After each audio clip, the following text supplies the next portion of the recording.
Charme et grâce, peuple de Dieu. Seigneur, je te rends grâce, je te bénis. Père, je te dis merci cet instant. Viens prendre le contrôle et que la gloire et l'adoration te reviennent dans le précieux nom de Jésus. Amen.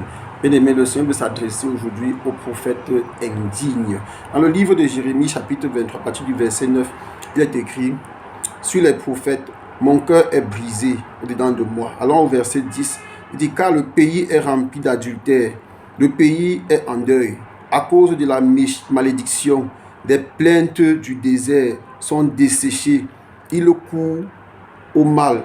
Ils n'ont de la force que pour l'iniquité. Prophètes et sacrificateurs sont corrompus. Oui, sacrificateurs ici dans d'autres versions, c'est prêtres. Mais dans ma maison, j'ai trouvé leur méchanceté, dit l'Éternel.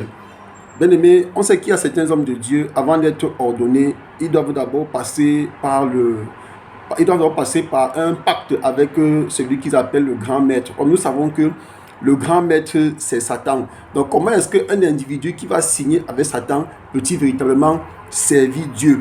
Donc, le Seigneur est fâché. Il dit: car le pays est rempli d'adultère. On voit dans beaucoup de pays des scènes atroces, des choses que le Seigneur interdit. Mais les hommes de Dieu ne peuvent pas condamner cela. Et quand un homme de Dieu veut être vrai, c'est lui qu'on combat. Et le Seigneur est en train de leur dire: le pays est en deuil à cause de la malédiction. Oui, quand nous commettons ces abominations, ces actes que le Seigneur interdit, l'homosexualité, la pédophilie, tous ces actes contre nature, il y a même des êtres humains qui couchent avec des animaux. Tout ça, ça entraîne la malédiction dans le pays. Il y a des personnes qui parfois sont même maudites sans le savoir. Parfois, quelqu'un a construit une petite maison, il est content. Or, il ne sait pas qu'il devait faire plus qu'une petite maison, peut-être plusieurs maisons, s'il ne se retrouvait pas peut-être en train d'avoir en dehors de sa femme une autre femme dehors qu'il appelle la Tisa, qui est peut-être celle par qui les esprits impurs passent pour récupérer les énergies qui devaient le servir à grandir dans la vie.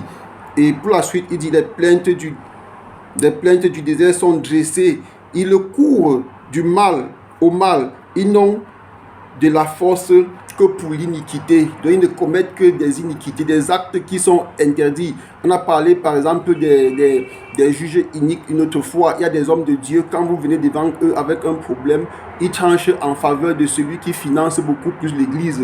Quand tu es un fidèle qui ne fait pas beaucoup d'actions à l'église, là, quand tu arrives à l'église, on te met derrière. Ceux qui sont devant, ce sont ceux qui financent l'église. Or, ceux qui sont devant et qui financent l'église, dans la majorité des cas, ce sont encore des néphilim déguisés en êtres humains qui sont assis là. Auparavant, ces êtres étaient des géants. Mais comme Satan est malin, il est rusé, il ne les fait plus venir sous cette forme-là, mais il fait venir ces démons humains-là sous la forme normale que nous avons aujourd'hui. Ça fait que dans beaucoup d'églises, ceux qu'on met dans les premiers pas parce qu'ils financent, ce sont ceux-là même qui sont là pour détruire les enfants de Dieu, qui détruisent les véritables serviteurs de Dieu qu'on néglige. Et Dieu n'est pas content. Le Seigneur n'est pas content. Il dit: prophètes sacrificateurs sont corrompus. Oui, ils sont corrompus parce que beaucoup traitent avec des autorités, comme j'ai toujours dit, pour encourager leurs mauvaises œuvres. Il ne leur demande pas de changer. Il ne sait pas dire au roi: ce que tu fais n'est pas bon. Il ne sait pas dire au roi que Dieu n'est pas content de toi. Mais il est là parce qu'ils sont tous dans des loges maléfiques.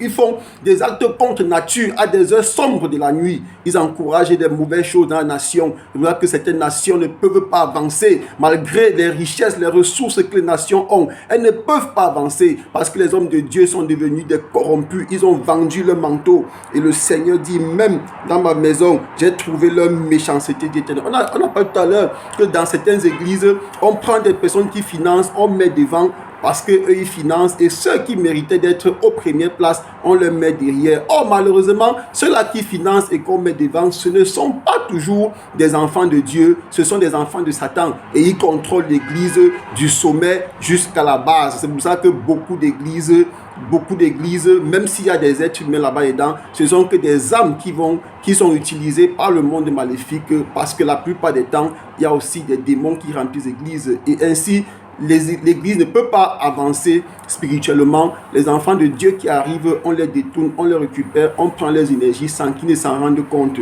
Donc, bien aimé, toi aussi qui écoutes, il faut faire attention. il faut savoir demander à Dieu dans quelle église il a besoin que tu ailles avant de te rendre quelque part. Et pour finir, il dit, c'est pourquoi leur chemin sera glissant et ténébreux. Ils seront poussés et ils tomberont. Oui, ils vont tomber. Beaucoup vont tomber, bien-aimés. Ils vont tomber. Ils tomberont car je ferai venir sur eux le malheur.